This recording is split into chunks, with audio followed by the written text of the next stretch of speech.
प्यारे बच्चों, so I am back again with another section on vocabulary.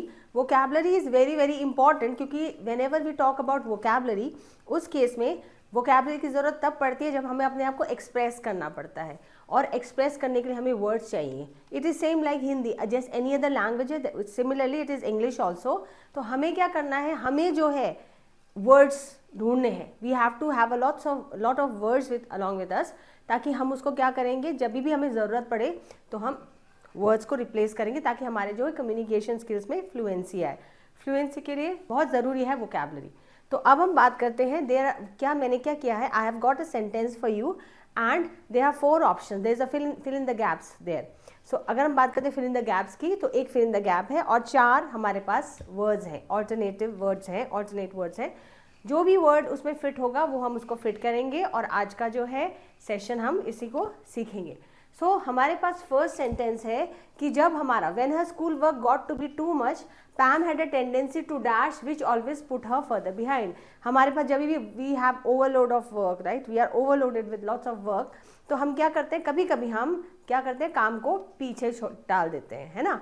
तो यहाँ पे अगर डेडिकेटेड है, ऑप्शंस 4 है, मैंने आपको बताया था. अगर डेडिकेटेड है तो जब हम डेडिकेटेड होते हैं तो हमारे अंदर पूरा इंथुजियाज्म होता है, एक्साइटमेंट होता है अपने काम को पूरा करने के लिए, राइट. अगर हम रिजुविनेट होते हैं, रिजुविनेट का मतलब होता है रिफ्रेश होना. जैसे for example, a cup of tea rejuvenates me. I am very tired, I am very stressed out, लेकिन if I have a cup of tea it will rejuvenate me. Listening to music rejuvenates me, तो refreshes मी. Ponder का मतलब मैंने आपको पहले कराया था, ponder का मतलब होता है थिंक, टू थिंक और अबाउट समथिंग, है ना. लेकिन द लास्ट वर्ड प्रोक्रास्टिनेट, इसका मतलब क्या है, प्रोक्रास्टिनेट का मतलब है टालना, आगे बढ़ाना. इसको हम पोस्टपोन भी कह सकते हैं. प्रोक्रास्टिनेट को पोस्टपोन, काम को पोस्टपोन करना, पेंडिंग रखना is procrastination. So many of the young children these days, they have a tendency to procrastinate, which is not a good thing to do. You have to do your work on time, so procrastination is not good, काम को टालना. So the correct answer here is procrastination. So when a schoolwork got to be too much, Pam had a tendency to procrastinate, which always put her further behind. Make sense? Okay. Let's move on to the second sentence now. In Romeo and Juliet, Romeo is a dash who captures the sympathy of the people by professing his love for Juliet. Now you must have heard about Romeo and Juliet, बहुत famous story है, and it was written by William Shakespeare. तो जब हम बात करते हैं Romeo Juliet की, तो रोमियो और क्या था, कहानी का मेन किरदार था. अब मेन किरदार है Romeo is a dash who captures the sympathy. वो अपने after professing his love for Juliet he became the dash. तो अभी क्या है हमारे पास, देखो प्रोटैगनिस्ट, ध्यान से सुनना. प्रोटैगनिस्ट का मतलब है हीरो, जो main central character of the hero है. एनिग्मा, एनिग्मा का मतलब क्या है, एनिग्मा का मतलब है मिस्टीरियस पर्सनालिटी. तो क्या रोमियो मिस्टीरियस पर्सनालिटी था, डिफिकल्ट टू अंडरस्टैंड था, not at all. Enigma is a different personality. अगर आप किसी को बोलते हुए सुनोगे that she is an enigmatic personality, I have never understood her, that means she is a very mysterious personality, difficult to understand, right. Facade, facade का मतलब क्या है, फसाड का मतलब जैसे एक मुखौटा है, right. There are 2 things. First is the front part of the building is a facade, right. जिसका जो front part of the building is facade होता है. और कई लोग क्या होता है, they are few people who are different from outside and they are different from inside, like inside they have something else and outside they seem to be happy or sad. तो यहाँ पे जो फसाड है इसका मतलब मुखौटा कह सकते हैं, right. And then activist, activist का मतलब तो आपको पता ही होगा. तो यहाँ पे जब हम बात करते हैं रोमियो जूलियट की, तो अब कौन सा वर्ड यहाँ पे फिट होता है, फसाड नहीं है, एनिग्मा नहीं है, आपका वर्ड है protagonist, hero of the story, protagonist. I hope that is clear. So Romeo and Juliet, Romeo is a protagonist, Romeo is a hero. I hope that clears it. So ये word आप याद कर लो, protagonist, बहुत सही है. जब हम vocabulary अपने अच्छी वोकैबलरी यूज करते हैं तो उस केस में जो है कभी कभी like it is very important to not to use basic words like Romeo is the hero of the story. That is just a basic word. हमने इसको थोड़ा सा अपडेट किया है and we can say that Romeo is the protagonist. Okay, next. The man's dash driving resulted in a 4-car pileup on the highway. जो man था उसने ऐसी ड्राइविंग की कि एक के बाद एक 4 कारें एक दूसरे के ऊपर पाइलअप हो गई. ठीक है, ये होता है पाइलअप.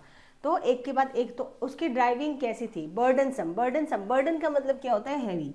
ठीक है, बर्डन का मतलब होता है हैवी. तो अभी जो यहाँ पे है डिफिकल्ट टू कैरी, हैवी, तो ये तो नहीं होगा.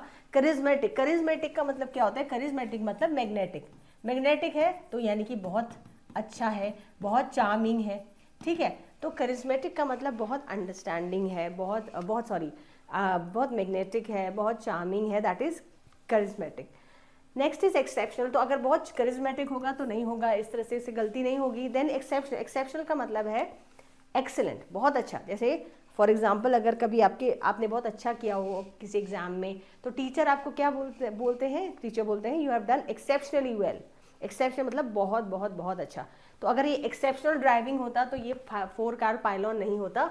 और नेग्लिजेंट, नेग्लिजेंट का मतलब तो आपको पता ही क्या है, नेग्लिजेंट का मतलब है लापरवाह से चलाना, careless, right.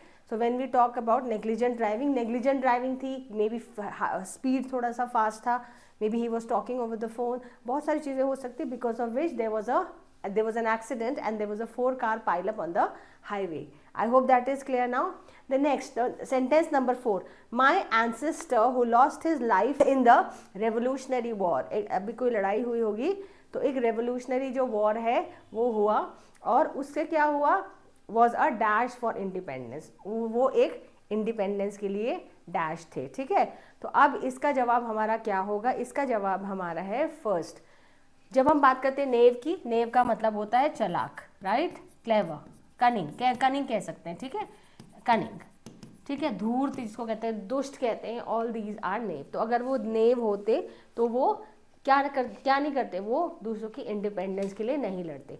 Then the other one is reactionary. Reactionary का मतलब है कंजर्वेटिव, कंजर्वेटिव जो इनका अपना ऑर्थोडॉक्स कह सकते हैं, इन अ वे ऑर्थोडॉक्स, अपने रूढ़िवादी, राइट, ऑर्थोडॉक्स या कंजर्वेटिव भी बोल सकते हैं, अपने सोच से अटैच, ठीक है, राइट, क्लियर है। Now the next third word is compatriot, okay. Compatriot, compatriot का मतलब होता है एक ही कंट्री के लोग, या तो मैंने बोला कंट्रीमैन, कंट्रीमैन, कंट्रीमैन या सिटीजन, एक ही कंट्री के बोलते हैं कंपैट्रियट, एक ही कंट्री के सिटीजन या एक ही कंट्री के सिटीजन जिसका सेम सिटीजनशिप है, इनको बोलते हैं हम कंपैट्रियट, राइट। तो अब देखो यहाँ पे अगर एंसेस्टर नेव होता, चालाक होता, तो नहीं है, रिएक्शनरी ऑर्थोडॉक्स भी नहीं है, कंपैट्रियट भी नहीं है, तो इसका जवाब है मार्टियर। मार्टियर का मतलब क्या होता है, मार्टियर का मतलब होता है शहीद होना, ठीक है। मार्टियर का मतलब होता है शहीद होना, once who is a martyr, people who lose life while fighting in a war और फाइटिंग फॉर द कंट्री, तो ये होते हैं मार्टियर, जिनको हम बोलते हैं शहीद, ठीक है, क्लियर। अच्छा, with that we move on to the next sentences, next few sentences. Fifth one, in such a small office setting, इतने छोटे से ऑफिस सेटिंग में, ठीक है।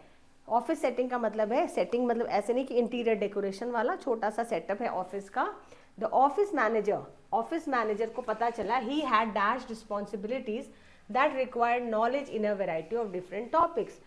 अब जो ऑफिस का मैनेजर नया हायर हुआ है, उसको ऐसा लगा कि उसके पास डैश रिस्पॉन्सिबिलिटीज है, ठीक है, जिनको चलाने के लिए बहुत नॉलेज चाहिए, और किस में, डिफरेंट टॉपिक्स में, वैरायटी ऑफ डिफरेंट टॉपिक्स में। तो उसको लगा कि हाँ मेरे पास जो है काम बहुत ज़्यादा है।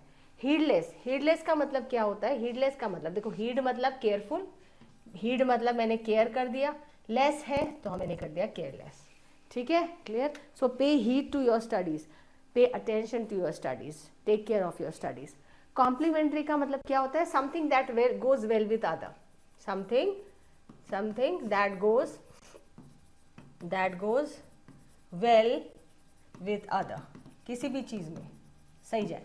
जैसे फॉर एग्जाम्पल आपने कोई नई ड्रेस खरीदी, ठीक है, whatever you wear, maybe you bought a new shirt, maybe you bought a new attire, okay, and then somebody says अच्छा ये जो है कपड़े तुम्हारे कलर के साथ बहुत अच्छा जा रहे हैं, तुम्हारे कम्प्लेक्शन के साथ ये कपड़े बहुत अच्छे जा रहे हैं।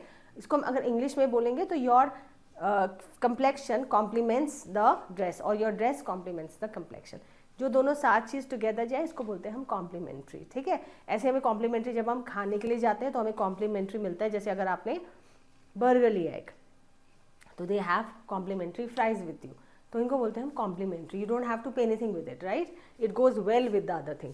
मैनीफोल्ड, मैनीफोल्ड का मतलब क्या होता है, मैनीफोल्ड का मतलब होता है मैनी, मैनीफोल्ड का मतलब होता है मैनी या वेरियस, ठीक है। और म्यूचुअल का मतलब होता है टुगेदर, दो लोगों में म्यूचुअल होता है, जैसे म्यूचुअल मतलब दो लोगों में म्यूचुअल अग्रीमेंट होता है, यानी कि 2 people are there and they agree on something, दो लोगों में म्यूचुअल होता है। अब in such a small office setting the office manager found he had dash responsibilities, ऐसी रिस्पॉन्सिबिलिटीज है जिसमें बहुत ज़्यादा नॉलेज चाहिए डिफरेंट टॉपिक्स पे, तो manifold is the right option, manifold. ठीक है, क्लियर है? See, you are not just learning the meaning of one sentence, you are learning the meaning of 4 words, isn't it? So let's move on to the 6th word. David's dash entrance on stage disrupted the scene and caused the actors to flub their line. David का जो entrance है, ठीक है, maybe there is a play और David को जो है अपना रोल प्ले करना है, बट उसका जो है ये वाला जो एंट्रेंस है, जो भी एंट्रेंस है, उसकी वजह से क्या हुआ, सीन जो है डिस्टर्ब हो गया, डिस्टर्ब हो गया, एंड एक्टर्स जो है अपनी लाइन भूल गए। कोई हो जाता है ना, all of a sudden you were not expecting someone and this happens. तो सबसे पहले हमारे पास ऑप्शन है हियर अनटाइमली। अनटाइमली का बना मतलब है विदाउट द स्पेसिफिक टाइम। ये कई बार नेगेटिव में यूज होता है। जैसे फॉर एग्जांपल मैं आपको बताऊं कि मैंने बोला कि हमारे जो हम जो है दिन में lunch we had already taken our lunch and then as soon as we were free we were taking rest, then the guests came in, so that was an untimely visit. so untimely का मतलब है negative में, so we had to cook for them, इसलिए वो untimely हो गया, right? then the next one is precise. okay, so when we talk about precise का मतलब है exact, accurate. ठीक है, हमने बोला precise का मतलब है exact, ठीक है, accurate. okay, the next word is lithe. the spelling is this lithe, but it is pronounced as lithe. lithe का मतलब है slender, graceful, flexible. lithe का मतलब है graceful, ठीक है, और flexible. alright, पहले इसको हम सॉर्ट करेंगे, फिर the next word, last word is fortuitous. इसका प्रोनाउंसिएशन सुन लीजिए, it is fortuitous. fortuitous का मतलब है accident, accidental और happening by chance.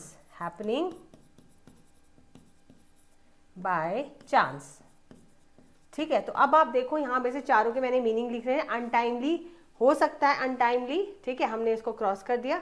प्रिसाइज को एग्जैक्ट नहीं है, तभी तो सब के सब अपनी लाइंस भूल गए, और ग्रेसफुल और फ्लेक्सिबल भी नहीं है, तो एक्सीडेंटल और happening by chance, correct? okay, that is fortuitous. so David's fortuitous entry on stage disrupted the scene and caused the actors to flub their lines. next, searching frantically to find the hidden jewels, the thieves proceeded to dash the entire house. now क्या हुआ, जब thief जो है when they entered a house, they frantically मतलब बिल्कुल जल्दी they started searching for the items, for the expensive items. ठीक है, और वो कहाँ पे गया, proceeded to dash the entire house. ठीक है, तो अब इसमें जस्टिफाई का मतलब क्या होता है, जस्टिफाई का मतलब होता है टू जस्टिफाई समथिंग, है ना, maybe give a reason why something happened, इसको बोलते हैं justify. The next is darken. Darken का मतलब होता है डार्क करना या darken something, darken the colors, darken the light, something like that, right? yearling का मतलब क्या होता है, ऐसे जो बच्चे होते हैं जो less than 1 year of age होते हैं, right? yearling are children who are less than an year of age, animals के mostly. ransack का मतलब होता है खंगालना. ठीक है, खंगालना is ransack. तो जब कभी घर पे थीफ आते हैं तो they ransack the house, पूरा घर उथल पुथल कर देते हैं, that is ransack, right? But otherwise search और रैंसैक में अंतर है. सर्च में आप क्या करोगे, सिर्फ आप सर्च करोगे, मतलब जो चीज़ें हैं वहीं की वहीं रहेगी, you will not disturb them, है ना. अगर कहीं पे आपने कोई बैग रखा है तो बैग विल बी देयर, आप उठाओगे उसको रखोगे, दैट इज सर्चिंग. बट रैंसैक का मतलब है बैग उठा के आपने उल्टा कर दिया, राइट, एंड देन आपने सोफे में से कुछ कुशंस को फेंक दिया, that is ransacking the house. I hope that is clear now. Next, the attached deer stuck close to his mother while venturing. venturing का मतलब क्या है, घूमना. ठीक है, अगर ये आप किसी को बता सकते हो अगर आपको घूमना पसंद है, I love to venture in the forest, मुझे घूमना पसंद है. तो अभी क्या हुआ, ये जो डियर है, डियर वो अपनी माँ के बहुत क्लोज था जब वो ओपन फील्ड में घूम रहे थे. देखो अब इसका मतलब देखो यहाँ पे स्टारलिंग का मतलब क्या है, it's a bird, it's a kind of a bird which has very glossy feathers. ठीक है, ईयरलिंग यहाँ पे भी है, ईयरलिंग यहाँ पे भी है. तो ईयरलिंग का मतलब क्या है, ईयरलिंग का मतलब मैंने क्या बताया था, एनिमल्स के वो बच्चे जो 1 साल से छोटे हो, अप्रॉक्सीमेटली 1 का मतलब क्या होता है, ईयर, 1 साल, ईयर. ठीक है, तो इस जो बच्चे 1 साल के से अंडर में होते हैं अप्रॉक्सीमेटली 1, उनको बोलते हैं हम ईयरलिंग. फॉन्डलिंग का मतलब होता है अफेक्शन करना, to courage the person is fondling. ठीक है, एंड ग्रजिंग। ग्रजिंग का मतलब क्या होता है, किसी भी बात पे क्या करना, किसी भी बात पे हमें, ग्रजिंग का मतलब है to complain about something in a low voice, that is grudging. So now the deer is small, the deer is quite small, तो उसने क्या किया, अपनी मम्मी को फॉर सेफ्टी के लिए पकड़ा, तो ईयरलिंग रहेगा। The yearling deer stuck close to his mother while venturing in the open field. I hope that is clear. I am trying to get the vocabulary in the best way possible. Many of the students ask for books, है ना, आप लोग book के बारे में पूछते हो कि which book is good for vocabulary. So book vocabulary is everywhere around us. हमारे आसपास सब जगह vocabulary है. Why to waste money on books? Yes, I will tell you, you can buy books, that's not a problem. But पहले basic चीज़ों से start करो. We have been, Sandeep Sir's Doon Defense Academy has been providing you vocabulary classes online. So why not take advantage of this, right? So I'm trying to get you the best possible way I can explain the vocabulary to you. Now let's move on to the ninth section. Now ninth sentence. Ninth sentence is Jackson's poor typing skills were a dash to finding employment at the nearby office. Jackson की जो poor typing skills है, ठीक है, वो क्या है, वो dash है टू फाइंडिंग एम्प्लॉयमेंट। उसका टाइपिंग स्किल्स इतना बुरा था जिसकी वजह से उसको कहीं पे भी पास जॉब में जॉब नहीं मिली। तो जब हम बात करते हैं, देखो हिंड्रेंस की, हिंड्रेंस का मतलब क्या है, जैसे मैंने बोला my communication skills is a hindrance to my growth, right, my communication skills is my hindrance, ठीक है, ये हिंड्रेंस है। हिंड्रेंस का मतलब होता है ऑब्स्टेकल, ठीक है, ऑब्स्टेकल, रुकावट जिसको हम हिंदी में बोलते हैं, रुकावट, राइट। देन बेनिफिट, बेनिफिट का मतलब सबको पता है फायदा है। पार्शियलिटी का मतलब किसी के लिए पार्शियल होना, पार्शियल का मतलब होता है बायस्ड होना, ठीक है, किसी एक के बारे में सोचना, राइट। एंड टेम्पटेशन, टेम्पटेशन का मतलब होता है एक काइंड ऑफ अर्ज टू, जैसे कभी कभी आप बैठे होते हैं normally and you feel like eating something, you feel like munching on something, you feel like eating chocolates and that craving is very high, that is temptation. So जब हम temptation के बारे में बात करते हैं तो अब उसके टाइपिंग स्किल अच्छी बात तो है नहीं, टाइपिंग स्किल्स के बारे में बात हो रही है जिसकी वजह से उसको जॉब नहीं मिली, तो ये हमारा हिंड्रेंस है, ये हमारा ऑब्स्टिकल है। I hope that is clear now. So उसके जो टाइपिंग जॉब थे that was an hindrance. Although I had asked a simple yes और no question, Sam's reply was dash and I didn't know how to interpret it. मैंने Sam से एक छोटा सा yes और नो वाला क्वेश्चन पूछा था, लेकिन सैम ने क्या किया, सैम ने मुझे ऐसा आंसर दिया, मुझे समझ नहीं आया, मैं उसको क्या समझूं, आप समझ रहे हो ना। सो जिसका सिंपल आंसर था yes no, he has made it complicated by saying it something else in some other way, because of which उनका जो है इंटरप्रेट करने में उनको दिक्कत हुई। तो सबसे पहले देखो prodigal, the word is prodigal है। प्रोडिगल का मतलब मैंने आपको पहले कराया था, ये प्रोडिगल का मतलब क्या होता है, स्पेंड थ्रिफ्ट, जो बहुत खर्चा करता हो, स्पेंड थ्रिफ्ट, ठीक है, एक्स्ट्रावैगेंट भी बोलते हैं इसको, एंड देन जो ज़्यादा खर्चीला होता है उसको बोलते हैं प्रोडिगल, ठीक है, बहुत पैसा खर्चा करता है। आयरेट मतलब एंग्री, आयरेट मतलब angry customer, sorry angry, right. Equivocal, equivocal का मतलब है थोड़ा सा क्लियर नहीं है, ये वेग है, वेग और एम्बिगस। आई होप अब तक तो आपको आ ही गया होगा, ठीक है, एम्बिगस और अनक्लियर भी कह सकते हैं इसको, अनक्लियर। तो यहाँ पे इक्विवोकल का मतलब ये है। वोरेशियस का मतलब मैंने आपको बताया था ना, जिसको बहुत ज़्यादा भूख लगती हो, खाने की भूख है, पढ़ने की भूख है। Hungry, too much hungry to devour, devour का मतलब होता है hungry to devour, DOVOUR, devour, तो खाने की भूख जिसको। तो यहाँ पे देखो मैंने सिर्फ सिंपल येस या नो क्वेश्चन भेजा था, इसमें क्या है आएगा, देखो उसने ऐसा जवाब दिया जो मुझे समझ ही नहीं आएगा, मैं इसको क्या तो equivocal is the right answer, equivocal. I hope it is clear now, equivocal, is that correct, ठीक है। Now let's move on to the other sentence. The company refunded the customers money in dash with the laws, right. There was a law which was agreement which was signed between the customer and the company. एक agreement sign होता है, हम लोग सब sign करते हैं agreement, but क्या हुआ कि something the company failed in something, so the company refunded the customers money in dash with the loss. Law के हिसाब से उन्होंने क्या किया, वापस कर दिया, राइट। अब आपको पता है अकॉर्डिंग के साथ विथ नहीं आएगा, the right word is in accordance with the law. Accordance का मतलब है कि अग्रीमेंट और कन्फर्म समथिंग, कन्फर्मिटी इसको हम बोल सकते हैं, और अकॉर्ड का मतलब भी ऑफिशियल अग्रीमेंट है, बट विथ है तो इसके साथ इन अकॉर्डेंस विथ आएगा। आई hope it is clear now. Next, the center would finalize a new set of regulations to check the misuse of internet. Centre क्या करेगी, मिसयूज इंटरनेट का बहुत ज़्यादा हो रहा है, तो एक सेंटर है जो कि क्या करेगी, वो एक सेट ऑफ रेगुलेशंस को फाइनलाइज करेगी to dash the misuse of internet. बहुत आसान है, वेरी वेरी इजी है, आप भी कर सकते हो. अब मैंने बताया चेक करना मतलब सिर्फ चेक करना ये नहीं होता कि हम कॉपीज चेक करते हैं. चेक मतलब कि आप किस तरह से इंटरनेट को यूज़ कर रहे हो, are you misusing it, और या क्या क्या आप चेक कर रहे हो, वो सब वो देखते हैं. करेक्शन का मतलब करेक्ट करना, चेंज का मतलब चेंज ही होता है, रिजल्ट. तो the right word is to check the misuse. जब भी हम किसी को, again it is a kind of collocation only, अगर आप किसी पे नज़र रख रहे हैं तो उसको चेक भी बोलते हैं. For example, I want to keep a check on him, you keep a check on that student.